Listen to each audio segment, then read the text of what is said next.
Bismillahirrahmanirrahim. Alhamdulillahirabbil alamin wassalatu wassalamu ala asyrafil anbiya sayyidil mursalin imamil muttaqin habibina wa syafi'ina maulana Muhammadin wa ala alihi wa ashabihi wa man ittaba'ahu ila yaumiddin. Hamba-hamba Allah, assalamualaikum warahmatullahi wabarakatuh. Waalaikumsalam. Qala Allah Ta'ala fil Qur'anil Azim, a'udzu billahi minasy syaithanir rajim. Inna anzalnahu Qur'anan Arabiyyan la'allakum ta'qilun.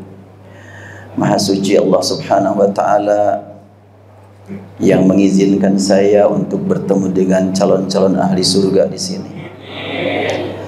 Yakin ini calon jadi, bukan cuma sekedar jadi calon. Banyak yang mencalonkan diri tidak jadi-jadi ya, tapi bukan untuk ahli surga, untuk yang lain. Untuk surga enggak akan kekurangan kursi. Surga lebih luas daripada bumi dan langit. Karena itu kita yakin kita akan mendapatkan posisi, mendapatkan tempat di surga dengan syarat petunjuknya kita ikuti. Petunjuk menuju surga sudah Allah siapkan buat kita. Apa itu petunjuknya? Al-Quran. Al-Quran adalah petunjuk menuju surga, kunci membuka pintu surga, dan juga bimbingan agar kita tidak tergoda di perjalanan saat kita berjalan menuju surga. Insya Allah kita akan berupaya untuk menikmati hidup bersama Al-Quran. Dan Al-Quran Allah turunkan melalui Jibril kepada Rasul, disampaikan kepada umat. Al-Quran itu bacaannya banyak. Walaupun banyak, bacaan Al-Quran terpelihara sampai saat ini. Dan Al-Quran dibaca di seluruh dunia dengan bahasa yang sama. Adakah kitab suci yang lain yang dibaca di seluruh dunia dengan bahasa yang sama? Di samping itu Al-Quran 600 halaman dihafal sampai tamat oleh jumlah yang tidak terhitung saat ini. Adakah karya seorang ahli buku 100 halaman saja dihafal sampai huruf per huruf? Nggak ada kan?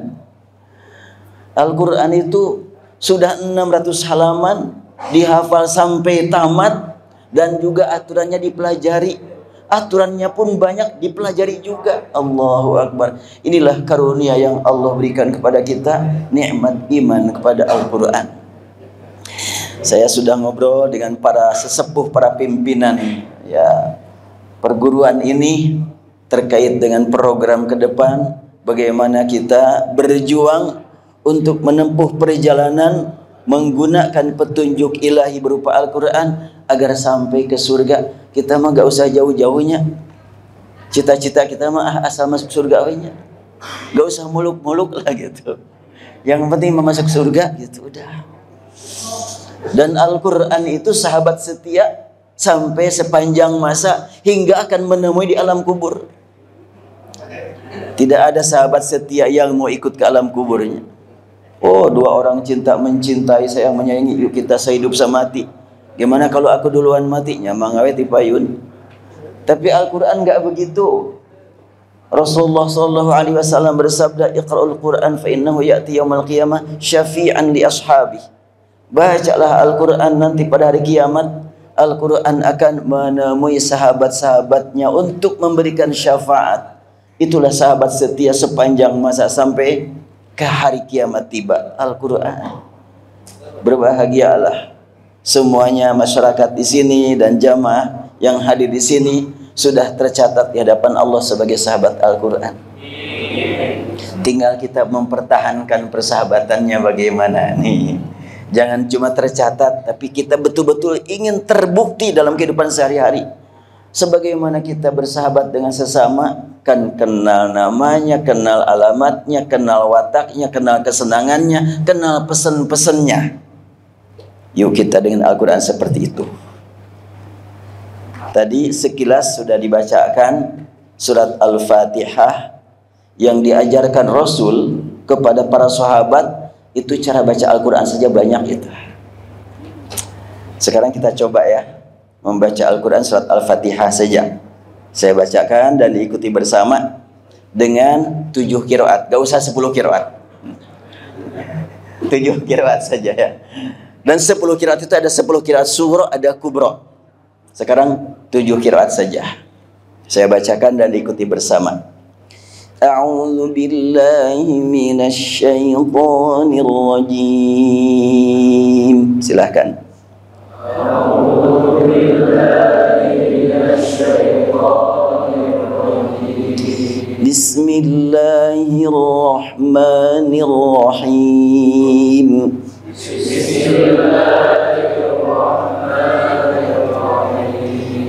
Alhamdulillahi Rabbil Alamin. Alhamdulillahi Rabbil Alamin. Ar-Rahmanir Rahim. Ar-Rahmanir Rahim. Maliki Yaumiddin. Maliki Yaumiddin. Harus diulang nih. Bacaan maknya pendek ya. Maliki Yaumiddin. Maliki Yaumiddin. Ar-Rahmanir Rahim. Maliki Yaumiddin. Ar-Rahmanir Rahim. Maliki Yaumiddin. Ar-Rahmanir Rahim. Maliki Yaumiddin.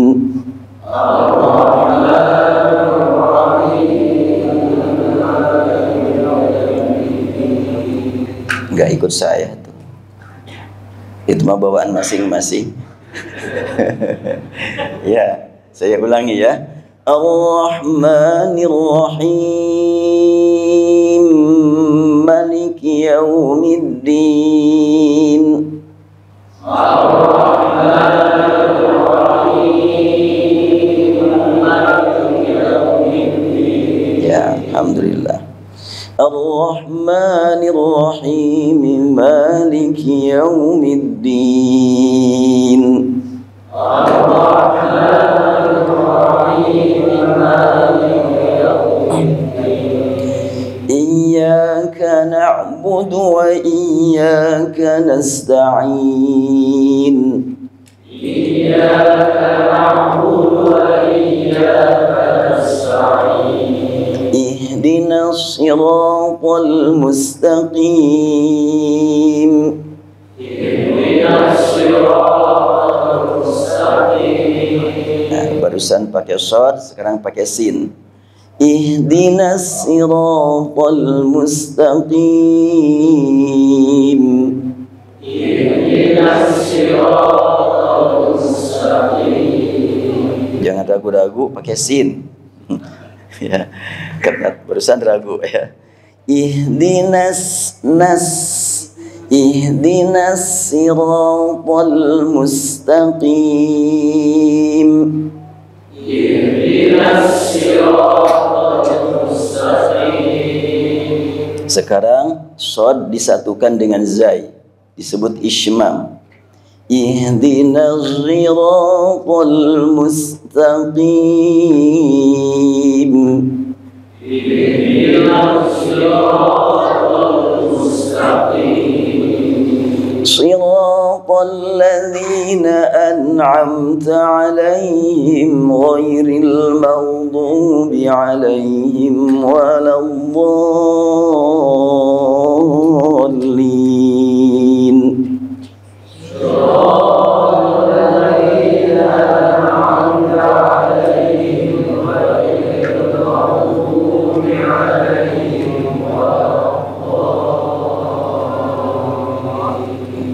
Sekarang alaihimnya dibaca dengan alaihimu 2 harokat.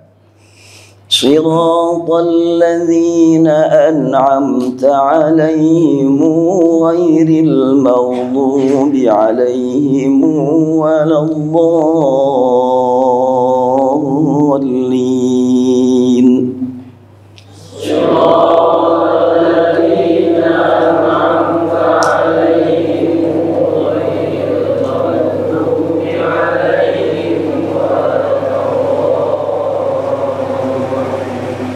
Ada yang ikut saya, ada yang enggak.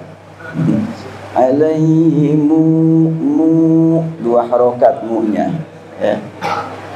Ya, saya ulangi yang barusan pakai shad, alaihimu siratal ladzina an'amta alaihim ghairil maghdubi alaihim waladdallin.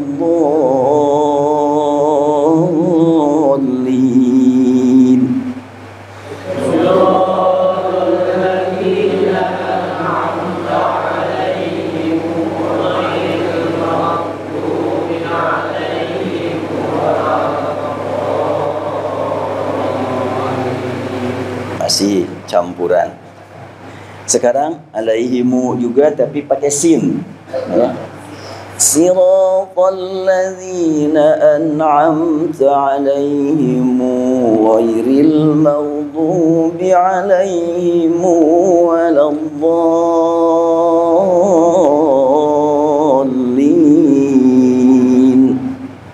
Siratal ladzina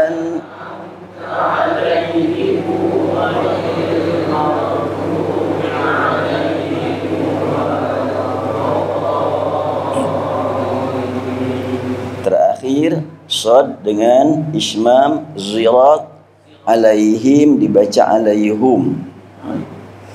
Ziratal ladzina an'amta alaihim ghairil maghdubi alaihim waladdallin.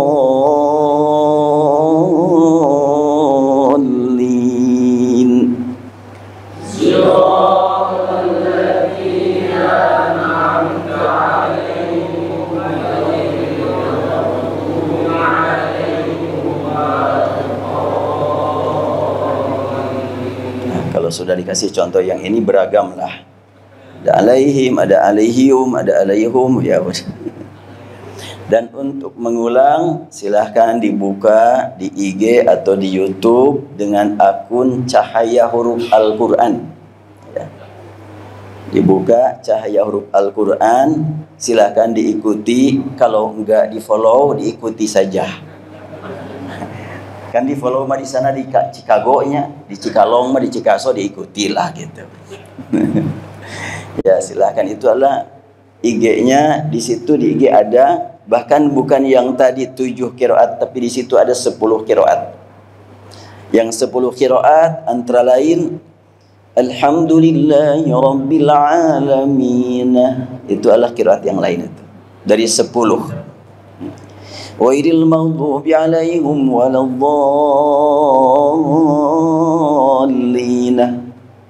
Tadi tidak saya kasih contoh. Itu semuanya bacaan dari Rasul, dari Jibril, dari Allah Subhanahu wa ta'ala, yang tersebar ke seluruh dunia, terpelihara sampai saat ini. Di daerah-daerah tertentu di belahan bumi ada yang membaca riwayat ini, riwayat ini, riwayat itu. Dan di Tasik salah satu dari 20 riwayat. Yang sah dipakai sholat ada 20 riwayat. Semuanya terpelihara. Itulah mukjizat Al-Quran yang telah Allah berikan kepada kita nikmat mengimaninya. Alhamdulillah, alhamdulillah. Terbukti Al-Quran itu istimewa dalam segala segi. Huruf-huruf Al-Quran tidak sama dengan huruf hadis. Bacaannya dengan khas, tulisannya juga berbeda dari tulisan biasa. Kalau umpamanya tulisan Yasin, ketika Rasul membaca Yasin ditulis oleh sahabat, kalau sekiranya ditulis sesuai dengan aturan orang Arab, Yasin akan tertulis mungkin minimal 3 huruf. Bukan 3, 5 huruf. Ya pakai alif, sin, ya, nun, tapi tertulis 2 huruf. Kenapa? Begitulah yang Rasul ajarkan kepada para sahabat. Jadi kalau begitu Rasulullah tahu baca tulis, jelas. Siapa yang ngajar Quran? Rasul. Ngajar baca Rasul, ngajar tulis juga Rasulullah. Tapi kan Rasul itu al-ummi. Aminu billahi wa rasuli nabil ummi. Berimanlah kepada Allah, Rasul yaitu Nabi Al-Ummi. Sampai saat ini gelar Rasul Al-Ummi ya enggak dicabut, tetap Al-Ummi. Maksudnya apa Al-Ummi? Rasul tidak pernah disibukkan dengan belajar membaca, belajar menulis kepada manusia. Tetapi beliau diberi tugas oleh Allah menjadi guru baca dan guru tulis untuk seluruh umat manusia. Ini yang sangat unik ya buat Rasulullah. Yang mengajar membaca Al-Quran Rasul, dan cara yang Rasul membaca bukan cara yang dikenal oleh orang Arab. Gak ada cara membaca yang kayak tadi di kalangan orang Arab. Ihdinas siratal mustaqim, siratal ladzina an'amta 'alaihim, atau siratal ladzina an'amta 'alaihim. Rasulullah yang ngajarkan begitu, ngajar membaca. Tulisannya bagaimana? Tulisan Rabbil Alamin, panjang, tidak boleh pakai alif. Kalau untuk dikte atau untuk tulisan komputer boleh-boleh saja. Tapi untuk mushaf Al-Quran yang resmi itu tidak boleh pakai alif. Bismillah, ba dengan sin bersatu tanpa alif. Kalau Iqra bismi rabbik, ba dengan sin terhalang oleh alif. Itu harus begitu, tidak boleh dirubah-rubah itu. Jadi Al-Quran itu asli sejak turun sampai saat ini, walaupun banyak berbeda dengan yang dikenal oleh orang Arab. Makanya Rasulullah tetap disebut Al-Ummi, karena Rasulullah bukan murid orang, bukan murid manusia, tapi Rasulullah muridnya Jibril langsung dari Allah Subhanahu wa ta'ala. Cara Rasulullah mengajarkan sahabat membaca Quran bukan seperti yang dikenal oleh orang Arab. Bahkan Rasulullah SAW membacakan Al-Quran membuat orang Arab yang bertentangan akidah saja menikmati bacaan Rasulullah. Abu Jahal itu sering curi-curi waktu mendengarkan Rasulullah membaca Quran. Di malam hari Abu Jahal keluar tengah malam. Gini hari ini Muhammad biasa membaca yang dia biasa baca. Dia keluar mendekat ke dekat tempat Rasulullah membaca Quran saat Qiyamul Lail. Sekali waktu Rasulullah tidak terdengar membaca Quran. Kenapa sekarang gak hadir ya? Besoknya gak ada lagi. Hari ketiga gak ada lagi. Hari keempat seorang perempuan datang kepada Nabi Muhammad dan berkata, "Ya Muhammad, inni la arju anna syaitanaka qad tarakak." Wahai Muhammad, aku sangat berharap setanmu sudah meninggalkan kamu. Ini orang kafir yang bilang. Apa yang dimaksud setan oleh si perempuan? Itu yang memberikan kepada Rasulullah susunan kalimat yang tidak pernah mereka temukan dari tempat yang lain. Para penyair Arab biasa mencari ilham, mencari inspirasi dengan mengundang setan. Makanya mereka memandang Rasulullah pun dapat dari setan. Maka turunlah surat Ad-Duha. Ma wadda'aka rabbuka wa ma qala. Enggak, Rabbmu tidak meninggalkanmu. Rabbmu bukan setan. Artinya orang kafir senang mendengarkan Rasulullah membaca Quran. Kalau orang kafir saja senang, ya apalagi kita orang beriman. Jadi sejak zaman Rasulullah SAW di Mekah, yang mendengarkan bacaan Quran bukan hanya umat yang beriman. Dan sampai saat ini Al-Quran bukan hanya didengar oleh orang beragama Islam. Non-Muslim banyak yang mendengarkan Al-Quran. Bahkan beberapa pemuda di Eropa, di Amerika banyak berdakwah dengan menggunakan media sosial, dengan membawa handphone. Orang lewat, di stop dulu, "Bang, minta waktu sebentar." Ya ada apa? Tolong dengarkan sebentar saja ini. Langsung dikasihkan headsetnya, didengarkan, merenung, sampai ada yang berlinang air mata. Ketika selesai, gimana rasanya? Gak tahu ya, katanya. Rasanya saya dibawa kepada dunia lain. Memberi harapan. Masa depan begitu indah. Tahu enggak Bapak? Apa yang didengar tadi? Saya enggak tahu. Baru pertama kali mendengar nyanyian kayak begini. Kalimatnya mendengar nyanyian. Setelahnya diterangkan, ini Quran, kitab suci umat Islam, tercengang dia.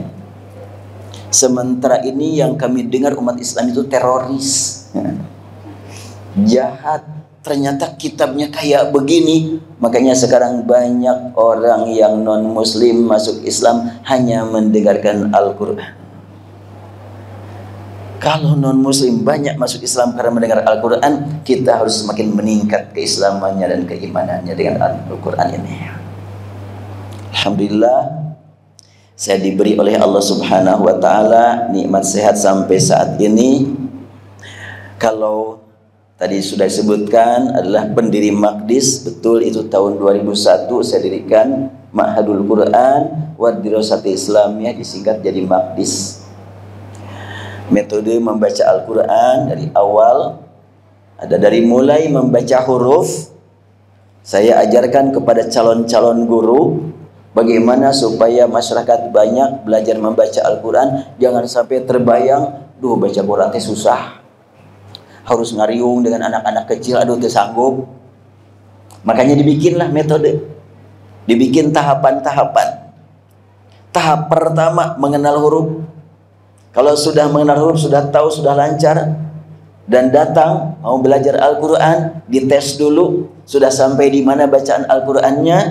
Nah, ketika ada yang datang mau belajar Al-Quran, dites umpamanya membaca Alhamdu, diperbaiki alenya, hapuskan dulu pantulan-pantulan yang bukan pada tempatnya.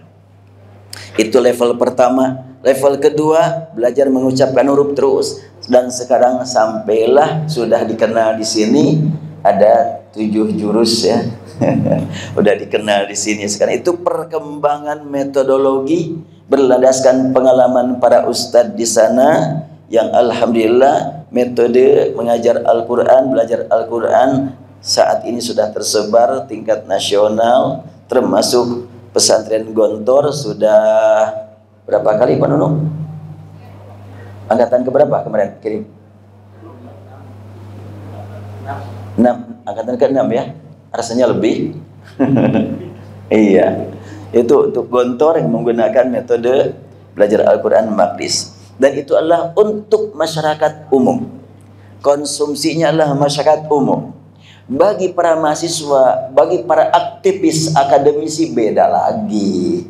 Bukan cuma sekedar membaca Al-Quran dengan baik, tapi juga bagaimana cara hidup bersama Al-Quran berlandaskan maknanya. Maka dengan izin Allah, dengan karunia dari Allah Subhanahu wa taala, sejak masa pandemi, tepatnya saya bulan Oktober tahun 2020 diizinkan kembali oleh Allah Subhanahu wa taala menulis buku. Tadi sudah disampaikan, sejak 2 tahun yang lalu saya mulai nulis buku lagi dengan judul Tafsir 10 Qiraat dan Tadabbur Al-Quran. Tafsir 10 Qiraat. Ada contohnya Pak Andri? Ada contohnya nggak di bawah nggak? Dan sejak 2 tahun yang lalu sudah siap dicetak 12 jilid dan sudah beredar baru 6 jilid. Ini yang dibahas antara lain tadi Maliki Yaumiddin, Maliki Yaumiddin. Apakah itu tidak berbeda? Itu maknanya perubahan bacaan tadi. Ya, ini surat Al-Fatihah tambah Al-Baqarah 140 ayat. Sedangkan ini adalah surat Yasin 83 ayat, dibukukan menjadi 400 halaman. Kenapa kok agak tebal pada surat Yasin cuma 83 ayat? Karena yang saya bahas di sini termasuk tadi perbedaan qiraat yang mungkin masih asing kalau ada pembahasan tentang tafsir 10 qiraat. Kalau bacaan qiraat sudah banyak ahli di Tasik termasuk. Ilmu qiraat yang tadi umpamanya Ar-Rahmanir Rahim, Maliki Yaumiddin, sudah banyak yang ahli. Tapi pengaruh Maliki dengan Maliki beda baca seperti apa? Itu yang dibahas dalam buku ini. Ya, dengan izin Allah sejak 2 tahun yang lalu sudah siap 12 jilid. Dan itu setelahnya saya 5 tahun tidak bisa menulis. Tahun 2016 saya stroke berat, sehingga kalau berpikir yang berat langsung tumbang. Tapi pas pandemi kemarin kurang aktivitasnya, kurang keluar, Aduh, rasanya berat, waktu terbuang-buang. Saya mencoba, yakin dengan Al-Quran syifaun linnas, sebagai penyembuh penyakit manusia. Dicobalah menulis tafsir 10 qiraat. Ternyata dengan menulis tafsir 10 qiraat disembuhkan oleh Allah Subhanahu wa taala. Mudah-mudahan dengan aktivitas kequranan semua jamaah di sini semakin sehat lahir dan batinnya. Ini adalah pengalaman pribadi. Jadi sejak saya mulai menulis tafsir Al-Quran, malah jadi sehat, jadi sembuh. Ya paling sakit-sakit biasa lah, pilek sedikit, minum obat warung, sehatlah, alhamdulillah, Allah berikan nikmat sehat. Lanjutkan lagi menulis. Bahkan kemarin hari Ahad yang lalu, sekarang nanti Ahadnya, Senin ya, hari Ahad seminggu yang lalu ada daurah di Bandung. Daurah judulnya Daurah Al-Quran Komprehensif. Saya sejak Sabtu sakit, pilek berat, ngisi pengajian subuh, Sabtu Ahad juga ngisi pengajian di masjid yang lain, mau ngisi daurah dari jam 8 sampai jam 12. Waduh, udah repot sekali. Tapi ini acara gak mungkin ditinggal karena udah diumumkan. Season pertama alhamdulillah diberi nikmat sehat. Season kedua alhamdulillah sehat. Pas sudah selesai, banyak orang yang datang nanya-nanya, sudah nggak konsentrasi lagi karena memang sedang kurang sehat. Tapi itulah Allah Subhanahu wa taala saat berbicara tentang Al-Qur'an, Allah berikan nikmat sehat, alhamdulillah. Jadi semakin yakin Al-Qur'an syifaun lima fis sudur. Ya ayyuhan nas qad ja'atkum mau'izatun min rabbikum wa syifaun lima fis sudur wa hudaw wa rahmatul lil mu'minin. Wahai manusia, telah datang kepada kalian mau'izatun min rabbikum, nasihat dari Rabbmu, dan syifaun lima fis sudur. Itu jelas sekali Al-Quran menegaskan demikian. Dan untuk yang tadi bacaan yang 10 qiraat, yang 7 qiraat, nanti bisa diulang-ulang baik di YouTube ataupun di IG dengan akun Cahaya Huruf Al-Quran yang saya programkan sejak 5 bulan yang lalu. Ya, sebelum-sebelumnya Facebook aja terus. Tapi ternyata ketika saya ngobrol dengan beberapa pihak, Facebook emas sebentar lagi juga katanya hilang. Yang mungkin lebih bertahan katanya IG dengan YouTube. Oh, udah kalau gitu saya bikin akun baru IG dan YouTube. Ya, mudah-mudahan bermanfaat, bermakna, dan ini adalah memang bahasa milenial ya. Kalau IG dengan YouTube itu. Baik, saya lanjutkan. Al-Quran turun kepada Rasulullah SAW dan Rasul ajarkan kepada para sahabat dengan gaya dan cara yang menarik. Karena itu kita pun ngajar Al-Quran jangan membuat orang bosan. Harus dengan daya tarik. Dan di majlis alhamdulillah sudah disaksikan oleh para sesepuh di sini bagaimana cara mengajar anak-anak dan juga mantan anak-anaknya. Bagaimana supaya semua usia merasakan enak belajar membaca Al-Quran. Jangan sampai terbayang, wah susah baca Quran. Enggak begitu. Alhamdulillah sudah beredar metode dari majlis, dan Rasulullah mengajarkan Al-Quran kepada para sahabat. Pada waktu itu masyarakat Arab banyak sekali para senimannya di masyarakat Arab. Bahkan ketika Al-Quran turun, masyarakat Arab sedang terhipnotis dengan para penyair. Kalau sudah ada penyair yang hebat, semuanya sudah fokus perhatiannya kepada para penyair. Dan ketika mereka membacakan syair, ada irama-irama tertentu. Maka karena itu Rasul pun membaca Al-Quran dengan seni yang sangat indah, mengalahkan semua penyair. Bahkan Rasulullah SAW bersabda, ma adzinallahu li syai'in ma adzina li nabiyyin hasan sauti yataghanna bil qur'ani yahjaru bih. Tidak ada izin yang Allah turunkan sebanding dengan izin yang Allah berikan kepada seorang nabi pembawa suara merdu. Izin apa? Izin berseni membaca Al-Quran dengan keras. Bahasa sekarang nama menyanyikan lah gitu. Bahasa hadisnya pun yataghanna bil Quran. Yataghanna tagoni. Dikenalnya di Tasik tagoni namanya. Iya kan? Bertagoni dengan Al-Quran. Yataghanna bil Quran yajharu bi. Rasul membaca Al-Quran dengan suara nyaring dan dengan tagoni.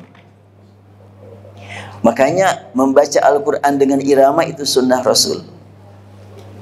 Silahkan dipelajari irama-irama yang mengantarkan kita untuk supaya bisa lembut hati. Namun waspada. Harus waspada. Dengan berkembangnya irama, saya merasa khawatir saat ini. Orang yang diberi suara bagus oleh Allah, napas panjang, membaca Quran dengan irama yang sangat luar biasa, mereka lupa kepada tujuan Al-Quran berirama. Sehingga di YouTube ada orang yang bacaannya bagus, suaranya bagus, diposisikan kayak nyawer di auran duitnya, lagi baca Quran, wah uang masuk ke peci ke, ya Allah. Si pembacanya mungkin ya tidak bermaksud begitu, tapi masyarakat yang salah guna. Berat rasanya, kok Al-Quran diposisikan seperti ini gitu. Sebetulnya irama membaca Al-Quran itu untuk meningkatkan kekhusyuan.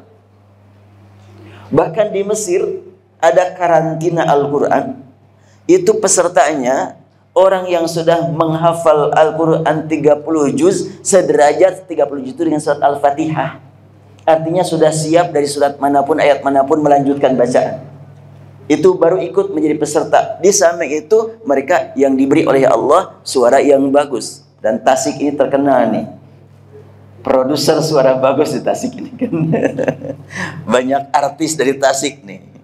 Iya, suara-suaranya bagus. Kori-kori internasional banyak orang Tasik tuh. Makanya ketika di tingkat nasional ada bacaan Al-Quran langgam Jawa, aduh kunaon teh orang Tasik we ta undang. Begitu banyak sekali di Tasik bagus-bagus suara, kok pakai langgam Jawa lagi. Rasulullah SAW suka membaca Al-Quran dengan irama yang bagus, membuat orang kafir saja tertarik.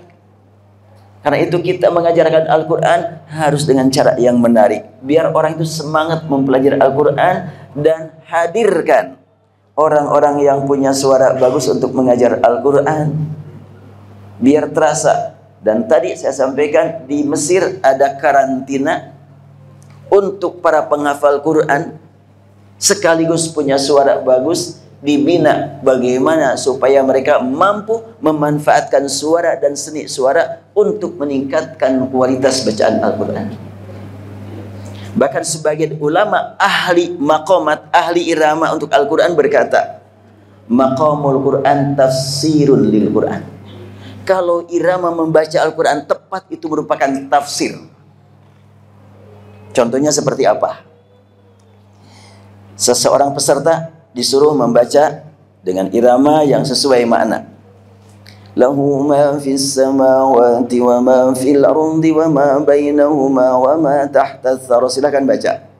Peserta membaca lahu ma fis samawati wa ma fil ardi wa ma bainahuma. Di stop, langsung stop. Sesuaikan dengan makna. Apa maknanya? Lahu ma fis samawati, bagi Allah semua yang di langit, wa ma fil ardi, dan di bumi, wa ma bainahuma, dan antara langit dan bumi, wa ma tahta tsara, dan juga yang di bawah bumi. Sesuaikan maknanya, sesuaikan iramanya. Akhirnya dirubah.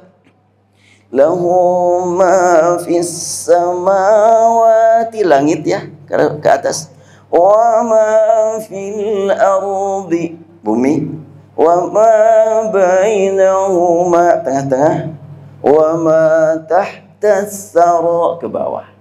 Nah, setelah dibaca begitu, langsung gurunya menyetujui. Ah, begitu. Jadi sampai sejauh itu tuh. Ya kita nggak nyampe sana lah. Yang penting mah bagaimana kita merasakan nikmat membaca Al-Quran. Bila belum jadi tafsir, sebab yang mendengarnya juga mungkin sederajat dengan kita lah gitu ya. Ya paling tidak kita berupaya bagaimana kita membaca Al-Quran dengan nikmat. Bila sudah diberi nikmat membaca Al-Quran 1 halaman, syukuri dengan membaca 2 halaman. Sudah 3 halaman tuh ya. Sudah 3 halaman, syukuri membaca 6 halaman silahkan. Lama kelamaan kita akan semakin tenggelam dalam Al-Quran. Nikmat tenggelam dalam Al-Quran itu. Kenapa? Karena kita sedang dicintai oleh Allah. Orang merasakan nikmat membaca Al-Quran, yakin Allah sedang mencintai. Jangan sampai kecintaannya dilepas. Tingkatkan terus. Duh, gimana supaya sampai setingkat itu? Silahkan belajar membaca Al-Quran dengan tepat, ilmu tajwidnya, insya Allah akan Allah berikan nikmat. Bila belum sampai membaca dengan baik, tapi mau belajar, nikmati, syukuri kemauan tersebut. Sebab kemauan itu sendiri karunia dari Allah. Banyak orang yang pandai bahasa Arab, tapi tidak menikmati hidup bersama Al-Quran. Kita belum sampai tingkat pandai berbahasa Arab, bisa beriman kepada Al-Quran, karunia dari Allah. Iman bukan hasil usaha, bukan hasil kuliah, bukan hasil beli, tapi karunia dari Allah subhanahu wa ta'ala. Abu Jahal paham bahasa Quran, paham bahasa hadis, malah jadi musuh Islam. Di kita belum banyak membaca atau belajar bahasa Arab, tapi alhamdulillah menjadi pendukung ajaran Islam. Itulah karunia dari Allah. Al-Quran diturunkan oleh Jibril kepada Rasul, diajarkan Rasul kepada para sahabat. Rasul mengalami kesulitan mengajarkan Al-Quran kepada para sahabat, sekian banyak sahabat, karena bawaan sahabat beda-beda. Ada yang membaca, Rasul membacakan anzartahum. Aduh, berat juga ya Jibril, sampaikan permohonanku kepada Allah. Umatku beda-beda, aku mohon ada aturan baca yang lain yang bisa diterima oleh semua lapisan umat. Jibril menghadap kepada Allah, disampaikan permohonan Rasul, tanpa disampaikan Jibril, Allah Maha tahu. Tapi supaya ada ceritanya buat kita, maka Jibril datang menuju Rasulullah, menyampaikan bacaan yang lain. Sampai bolak-balik Jibril menghadap kepada Allah, sehingga turunlah kalimat Nuzilal Quran ala sab'ati ahruf. Al-Quran diturunkan atas 7 huruf. Apa makna 7 huruf? Sangat luas. Rasul tidak menjelaskan, sahabat tidak menjelaskan, tabi'in tidak menjelaskan, dan Imam Al-Jazari yang sangat populer, penulis buku tajwid yang tersebar ke seluruh dunia, yang disebut dengan Muqaddimah Al-Jazariyah, sekarang banyak dihafal.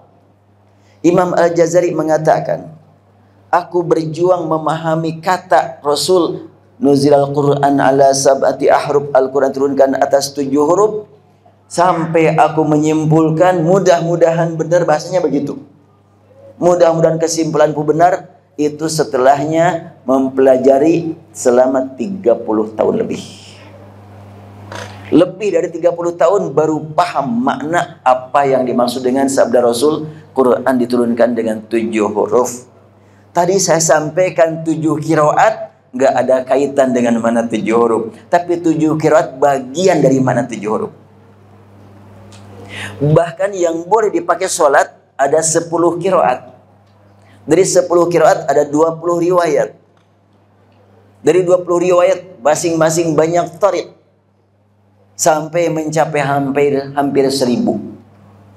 Dan itu terpelihara sampai saat ini. Para ulama Al-Quran oleh Allah dipilih, mau baca berapa cara membaca sudah terbayang oleh mereka. Dan saya pun bikin rekaman tadi yang 10 qiraat, ada di YouTube dan ada di IG. Setelahnya kemarin saya pulang haji, bertemu dengan guru yang saya belajar dulu waktu masih kuliah di Kairo, belajar kepada beliau. Saya sering gitu waktu mendengarkan beliau di YouTube, Allah pertemukanlah aku di akhirat kalau tidak bisa bertemu di dunia. Sering setiap kali mendengarkan beliau, rindu sekali ingin bertemu. Kemarin sehari lagi mau meninggalkan Mekah, dipertemukan oleh Allah di rooftop Masjidil Haram. Alhamdulillah, nikmat sekali. Pas saya memperkenalkan diri, ya Syekhana, ala tadhakkaruni, engkau masih ingat aku? Ya, katanya. Di mana sekarang? Saya sebutkan. Kapan kamu pulang? Besok, saya bilang. Kalau gitu ke rumah dulu nanti. Alhamdulillah, saya tidak diundang juga mau.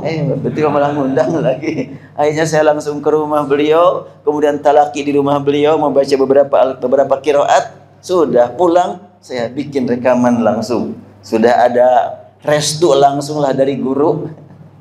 Dan langsung setelahnya di sini juga saya bikin rekaman lagi, saya kirimkan kepada beliau. Mohon saya bilang dikoreksi, langsung beliau menyampaikan penilaian. Alhamdulillah sudah. Sekarang jadi apanya? Istilah orang Tasik mah pede deui lah gitu. Percaya diri lagi lah. Setelahnya beliau memberikan dukungan kepada saya untuk membaca Al-Quran dengan sekian banyak qiraat. Bahkan Ahad kemarin saya sholat subuh di Masjid Al-Hidayah Setiabudi Regensi. Sebelum takbiratul ihram saya sampaikan, jamaah sekalian, insyaallah pada subuh hari ini saya akan membaca surat Al-Muluk dengan riwayat khalaf dari Hamzah, supaya tidak kaget kalau ditemukan ada bacaan yang aneh. Saya bilang, udah, saya baca. Bala qalu bala qad ja'ana nadhirun fakadzabna wa qulna ma nazzalallahu min syai'in in antum illa fi dhalalin kabir. Ada berhenti ya. Di akhir surat, qul ara'aytum in ahlakanillahu wa man ma'i aw rahimana faman yujirul kafirina min adzabin alim. Ya, selesai salat. Karena ngisi taklim, saya terangkan. Dan kemarin itu di situ imam tetap, sebelum saya dipersilahkan untuk menjadi imam, dia berbisik dulu, Ustadz kalau berkenan di sini sejak pandemi suka pakai kunut setiap subuh, Ustadz berkenan enggak? Insya Allah, saya bilang. Udah, akhirnya selesai sholat subuh, saya terangkan. Sebelum ke materi, ada dua hal yang ingin saya sampaikan. Pertama, tadi saya membaca riwayat khalaf dari Hamzah dengan seperti itu. Kedua, tentang kunut, saya bilang pertama kali saya sholat subuh di Bandung pakai kunut. Kenapa kok pakai kunut? Dalilnya jelas ada, riwayat Bukhari dan Muslim. Cuma kalau di Bandung pakai kunut jadi masalah, makanya enggak. Sekarang diminta, ya siap, saya bilang. Ya maklumlah, kan Bandung itu luar biasa berkembang, yang namanya juga kota kembang. Kan Bandung mah kota kembangnya, segala macam berkembang di Bandung mah. Saya kalau sholat subuh di Cianjur kunut biasa, di Bandung mah enggak. Sebab yang kunut dengan yang tidak kunut rukun sholat sama ada.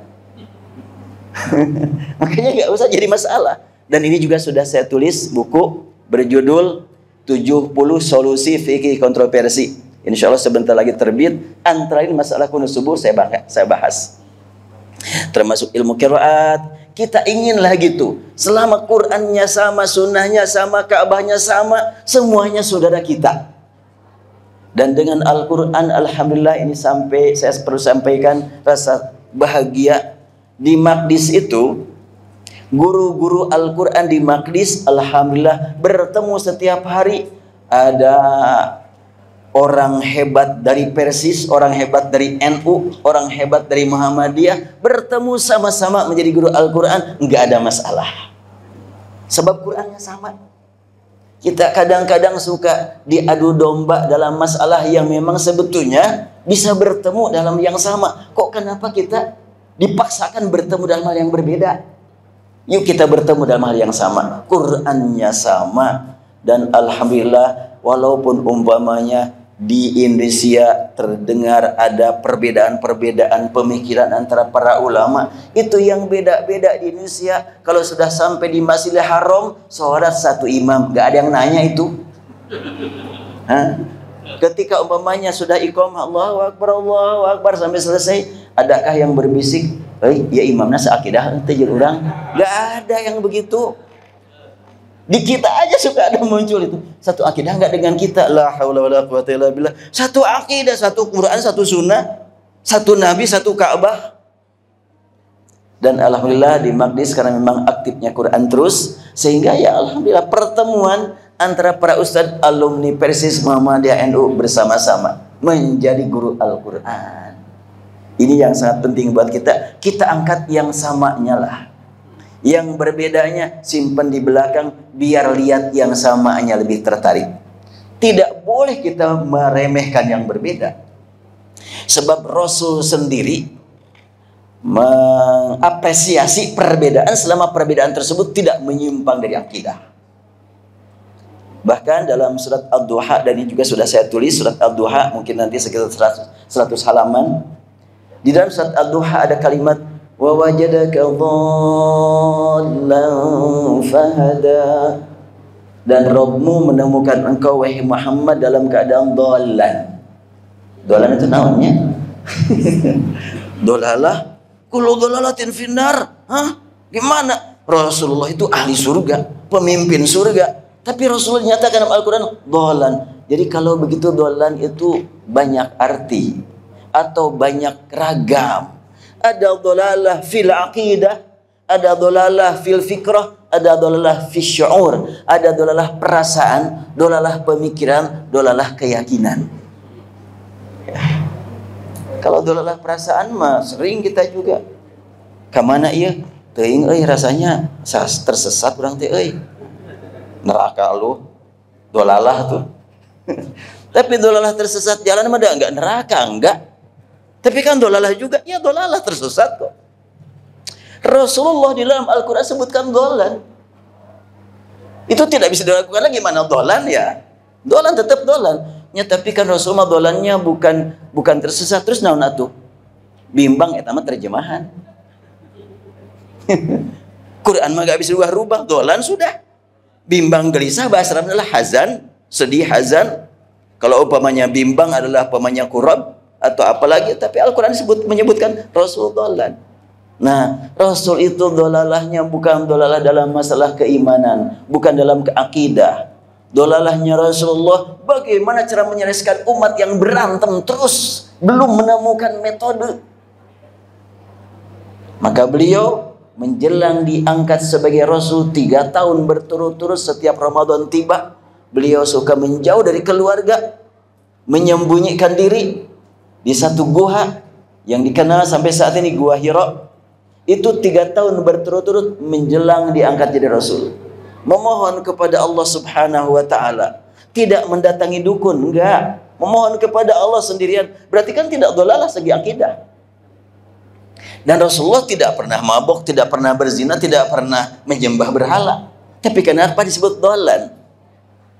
Beliau bimbang gelisah bagaimana cara menyelesaikan umat berantem terus kerjaannya, zina, merampok. Nah, disebut dalam Al-Quran dolan. Fahada, maka Allah turunkan Al-Quran membimbing Rasul bagaimana cara menyelesaikan problem umat. Dolan itu.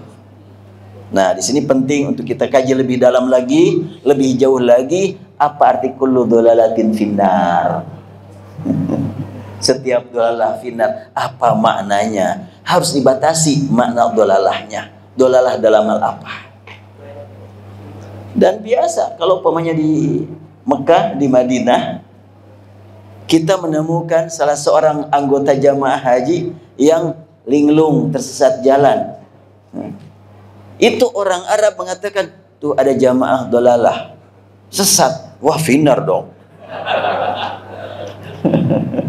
Enggak, dolalah di situ. Dolalah dia lupa jalan ke tempat tinggal. Mana hotel saya, muter-muter enggak ketemu-ketemu. Dolalah juga. Nah, di sini penting untuk kita gali, makanya itu juga yang memanggil saya untuk menulis buku. Dan sudah saya tulis dalam surat Ad-Duha lebih luas makna kullu dhalalatin finnar. Dan bahkan di situ dengan berbentuk dialog biar mudah dipahami. Dan sudah diangkat juga di dalam surat Yasin. Di sini juga sudah dibahas sewaktu saya temukan Al-Qur'an berbunyi walaqad adalla minkum jibillan katsira. Itu ada 4 bacaannya. Walaqad adalla minkum jibillan katsira jublan katsira jubulan katsira jubulan katsira. Ada 4 bacaan. Jublan, jubulan, jibillan, jubullan. Inna ashabal jannati al-yawma fi syughlin fakihun fi syughlin fakihun fi syughlin fakihun. Ada 3 bacaan tuh. Itu berpengaruh bagaimana? Pasti beda makna fi syughlin dengan fi syughlin, fakihun dengan fakihun beda. Dan itu sudah saya bahas di dalam ini. Ini saya tidak promosi, gak boleh promosi di masjid, tapi ngasih informasi. Katakannya tuh nyalah tidak naon. Tapi ini saya sampaikan kepada para jamaah. Buku yang sudah dicetak, sudah ditulis ini sudah ditulis di awal wakaf untuk pesantren. Jadi saya cari uang, dicetak, setelahnya dicetak, kemudian beredar, masuk uang dari para pembeli, dan itu bukan cuma untungnya masuk pesantren jeung modal-modalna. Udah laku berapa langsung masukkan modal dan untungnya masuk ke pesantren. Terus nyetak lagi di mana? Minta ke yayasan cetak lagi. Gitu aja terus. Ini semuanya sudah saya wakafkan buat pesantren. Karena di Bandung ya di Magdis ada pondok pesantren tingkat mahasiswa tapi tidak sambil kuliah. Namun insya Allah setelahnya ngobrol dengan beliau ke depan insya Allah kerjasama di sini sehingga diharapkan nanti BTH mengeluarkan sarjana-sarjana yang hafal Quran. Dan pesantren Magdis bisa melahirkan hafidh Al-Quran yang sarjana. Barusan saya angkat kalimat sederhana, ingin Magdis bekerja sama dengan BTH menserjanakan ulama dan mengulamakan sarjana. Kira-kira begitu aja deh. Mengulamakan sarjana, nah program di sini, mensejarahkan ulama adalah program di sana gitu. Mudah-mudahan nanti banyak alumni BTH hafal Quran. Sebagaimana banyak alumni Magdis menjadi para sarjana. Karena kasihan mereka sudah hafal Quran, sudah ceramah kemana-mana, pas umpamanya ngisi di satu tempat, lulusan mana? SMA tuh. Itu kasihan kan itu. Makanya saya programkan nanti. Sebab pesantren yang saya kelola saat ini dengan biaya antara lain dari jualan buku ini adalah lulusan SMA. Dan tidak kami pungut biaya untuk makan dan minum dan pendidikan. Jadi digratiskan dengan harapan mereka benar-benar bisa menyebar luaskan Islam dan mereka yang punya potensi tidak terbebani dengan biaya. Banyak ternyata antara lain ini rahasianya, tong cekcok bejaan baturnya. Dari Tasik, tidak saya sebutkan orangnya. Dari Tasik ada santri ke sana. Sudah ikut testing selama 3 bulan, testingnya 3 bulan ya. Kok testing 3 bulan? Apa enggak cukup 1 jam saja? Testing masuk pesantren saya itu adalah 3 bulan hidup bersama santri, makan bersama santri, sehari-hari bagaimana kehidupan santri, siap enggak seperti ini? Baca Quran minimal sehari 5 juz selama 3 bulan. Di samping itu dibimbing bagaimana membaca yang baik selama 3 bulan. Bila memang sudah layak, maka langsung diresmikan sebagai santri. Nah, setelahnya diterima salah seorang calon santri dari Tasik, seorang putri, istri saya manggil beberapa calon santri yang sudah diterima. Kalian sekarang sudah diterima sebagai santri, 3 tahun ke depan di sini gratis, tidak dipungut biaya apapun. Dengan syarat 3 bulan pertama jangan pulang. Salah seorang calon santri dari sini berkata, aku mah Umi sampai selesai tidak pulang juga nggak apa-apa. Terus kamu gimana nanti ketemu keluarga? Biar mama aja ke sini. Terus keluarga yang lain gimana? Ternyata dia dari kampung sekali, nggak tahu sebelah mana lah. Dah saya emang nggak punya rumah. Allah Akbar. Ada yang begitu. Dan sekarang beliau sudah punya pendidikan, lembaga pendidikan. Sudah nikah dan beliau bisnis. Alhamdulillah. Karena memang waktu belajar tidak dibebani, maka dia juga ingin menyebarkan ilmu tanpa membebani orang yang belajar. Berjuang. Tapi tidak berarti kalau umpamanya ada orang yang memang menyalurkan dana buat lembaga, ya harus sambut, jangan sampai ditolak. Intinya bahwa kita mah cari uang untuk dakwah, cari uang untuk ngajar, cari uang untuk menyebarkan ilmu, bukan cari ilmu untuk mendapatkan uang. Dapat bekal, kembangkan ilmu. Bukan kembangkan ilmu untuk supaya bisa makan. Aduh, sayang sekali. Dibalik, mungkin praktiknya samanya. Orang bekerja sebulan, setelah itu dapat gaji hasil kerja. Sekarang berubah. Saya setelahnya bekerja 1 bulan, dapat uang untuk beramal bulan berikutnya. Ya gitu-gitu kayaknya niat yang merubah. Kalau kita pemanya dapat uang dari kantor sekian, dinyatakan inilah bekal bekerja ke depan, maka kita beramal bukan berlandaskan apa yang diprogramkan, tetapi berlandaskan dorongan hati. Ingin banyak amal yang berguna. Sehingga ketika umpamanya tidak ada supervisor, kerja terus. Bukan karena kita bekerja semangat kalau ada yang mengawasi. Pengawas kita Allah Subhanahu wa taala. Maka ini yang sangat penting buat kita, wa qul i'malu fasirullahu amalakum wa rasuluh. Bekerjalah kamu, Allah melihat bekerja kamu.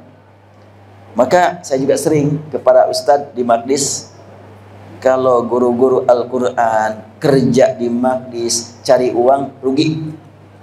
Tapi kalau dari Maqdis ada uang dinyatakan sebagai bekal untuk mengajar, itu untung. Ini ada uang, yuk saya dapat bekal dari Allah, yuk kita kembangkan ilmu, sebarkan, luaskan ilmu. Karena itu ketika ngajar itu, yang diniatkan oleh kita ingin dapat nilai dari Allah. Apabila ada uang dari kantor atau dari lembaga, itu bukan hasil kerja, tapi bekal untuk bekerja ke depan. Walaupun mungkin prakteknya nggak begitu kelihatan berbeda, tetapi nilainya sangat jauh berbeda. Akan dirasakan nikmat waktu kita beramal. Oh, saya sudah punya bekal untuk beramal. Setelahnya sebulan dapat bekal lagi untuk beramal. Alhamdulillah. Bekal untuk beramal, bukan beramal untuk mencari bekal. Kembali kepada Al-Quran tadi. Udah lewat waktunya ya. Tekan jadwalnya sampai jam 2.15 ya.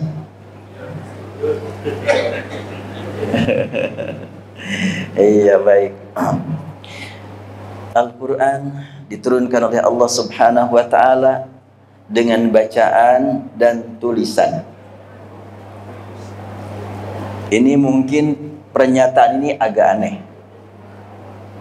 Saya sewaktu nulis buku sebelum ini, judul buku Mu'jizat Huruf Al-Quran. Salah seorang ulama dari Yaman, dia pemilik sanad Al-Quran, Qiraat Ashrah Kubro, nanya, Ustaz lagi nulis buku apa sekarang? Saya bilang lagi nulis Mu'jizat Huruf Al-Quran. Maksudnya, iya, tulisan Al-Quran itu beda dengan tulisan hadis. Se-Quran dari Al-Fatihah sampai Minal Jinnati wan Nas, tulisan Al-Kitabu, Al-Kitabi, taknya dibaca panjang tanpa alif semuanya. Ya kan yang nulis sahabat. Ya sahabat tulis atas bimbingan Rasul. Dan tulisan kitab tanpa al, kitabun, kitabin, ada yang pakai alif, ada yang enggak. Nah, biar bikin penasaran aja dulunya. Dan silakan nanti dibuka di Cahaya Huruf Al-Quran di IG. Itu sudah saya bahas. Ketika kitab ditulis pakai alif, itu menyuruh kepada kita untuk membaca satu kitab. Ketika kitab ditulis tanpa alif, sehingga bisa dibaca kutub, itu menyuruh kita untuk beriman kepada semua kitab. Luar biasa ya. Contohnya apa? Alif lam ra kitabun anzalnahu ilaika litukhrijan nas. Kita diperintah untuk beriman kepada semua kitab yang turun dari Allah. Tapi surat An-Naml, Tasin tilka ayatul Qur'ani wa kitabim mubin. Itu perintah untuk membaca, makanya cuma satu yang harus kita baca, satu kitab. Dikuatkan dengan surat Al-Kahfi ayat 27. Utlu ma uhiya ilaika min kitabi rabbik. Kitabi di situ pakai alif taknya. Jadi tulisan kitab ada yang pakai alif, ada yang tidak. Pasti punya makna. Dan yang sangat unik, cukup lama saya merenung berpikir apa makna di balik tulisan ini. Surat Yunus ayat 103. Di situ ada kalimat nunjil mu'minin. Kami menyelamatkan orang-orang beriman. Nunji, nunnya dua, nun berharokat dhammah, dengan yang kedua nun sakinah, sukun. Sukun itu naon bahasa di Tasik? Pamai. Jadi huruf yang dikasih sukun geus paehnya. Hah? Kok bisa hirup lagi? Kalau saya cenderung sukun itu kan suka biasa dijadikan doa untuk yang nikah. Sakinah, mawaddah, rahmah. Apa sakinah? Berarti huruf yang kena sukun itu bukan mati, tenang. Jadi gimana ya? Dirubah aja istilah itu. Ini huruf yang tenang, bukan huruf mati, huruf tenang.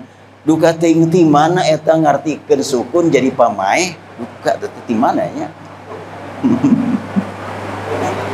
Jadi kalau berdoa semoga sakinah mawaddah warahmah, semoga paeh atunya. Wallahu alam, enggak apa-apalah itu mah, yang penting tidak sampai merusak pemahaman. Ada kalimat nunjil mu'minin. Kadzalika haqqan alaina nunjil mu'minin. Kadzalika nunjil mu'minin. Surat Yunus nunji, nunnya dua, jimnya tanpa huruf ya. Surat Al-Anbiya ayat 88, nunnya satu, tapi dibaca nunji, nunnya satu. Sama-sama bermakna kami menyelamatkan mukminin. Tapi kenapa tulisannya berbeda? Kalau sekiranya memang maknanya sama, tentunya tulisannya akan sama, tapi tulisannya berbeda. Ini silahkan nanti dilihat di akun tadi, sudah saya bahas itu. Artinya bahwa wahyu yang Allah turunkan kepada Nabi Muhammad ini tulisannya dari Allah, bacaannya dari Allah. Bukan cuma bacaan, tapi juga tulisannya. Ya, nggak akan selesai membahas yang beginian. Pasti akan semakin panjang ya. Baik, karena waktunya sangat terbatas, kita cukupkan dulu sampai di sini. Mudah-mudahan Allah kembali mempertemukan kita pada kesempatan lain. Bila tidak bertemu di dunia, semoga Allah mempertemukan kita di akhirat. Ada pertanyaan adanya? Gimana, cukup aja? Iya, baik. Baik, kita tutup dengan sama-sama memohon kepada Allah Subhanahu wa taala, berdoa dengan penuh keyakinan Allah melihat kita. Allah Maha mengetahui masa lalu kita, dan hanya Allah yang Maha tahu berapa lama lagi kita dapat bernafas. Allahumma salli wa sallim ala habibina wa syafi'ina maulana Muhammad wa sallim radhiyallahu tabaraka wa ta'ala an kulli sahabati Rasulillah ajma'in. Ya Rabbana lakal hamdu kama yanbaghi li jalali wajhika wa 'azimi sultanik. Ya Allah, ya Rabbana, ya Tuhan kami, Engkau melihat di mana kini kami berada. Engkau Maha tahu kami sedang berada di rumah-Mu, ya Allah. Berilah kami nikmat bertemu dengan Engkau pada hari kiamat nanti ya Rabbana. Dan berilah kami nikmat bertemu dengan kekasih-Mu, Rasul-Mu ya Allah. Dan pertemukan kami dengan Al-Quran untuk mendapatkan syafaatnya ya Allah. Allahumma ya Rahman ya Tuhan kami, bimbinglah kami agar kami mampu mengisi kehidupan hidup bersama Al-Quran, menikmati baca Quran siang dan malam hari. Bimbinglah kami untuk mampu membaca Al-Quran dengan benar. Berikan kepada kami nikmat memahami Al-Quran dan mengajarkannya kepada yang lain. Ya Allah ya Tuhan kami, kini kami berkumpul di tempat ini. Kami mohon Engkau jadikan perkumpulan ini menjadi perkumpulan yang terulang kembali dalam surga-Mu ya Allah. Jangan ada yang terkecuali seorang pun dari kami. Pertemukan kami ya Rabbana dengan guru-guru kami dalam surga-Mu ya Allah, terutama dengan orang tua kami. Allahumma ya Rabbana ighfir lana dhunubana wa liwalidina. Allahumma arhamhum kama rabbawna shighara. Allahumma ighfir lil mu'minina wal mu'minat wal muslimina wal muslimat al ahya'i minhum wal amwat innaka sami'ud du'a. Rabbana atina fid dunya hasanah wa fil akhirati hasanatan wa qina adzabannar. Walhamdulillahi rabbil alamin. Demikian hamba-hamba Allah yang bisa disampaikan, kurang lebih mohon dimaafkan. Dan apabila ada di antara bapak dan ibu yang perlu buku ini, insyaallah sudah disiapkan walaupun jumlahnya mungkin terbatas. Ada di mobil ya, dibawa semua ke sini enggak? Di mobil ya? Oh ya, di mobil. Ada buku ini yang tadi sudah saya sampaikan, buku yang baru dicetak, baru 6 jilid. Sudah siap 12-13 jilid tapi baru 6 jilid dicetak. Demikian kurang lebih mohon dimaafkan. Wabillahi taufiq wal hidayah. Assalamualaikum warahmatullahi wabarakatuh.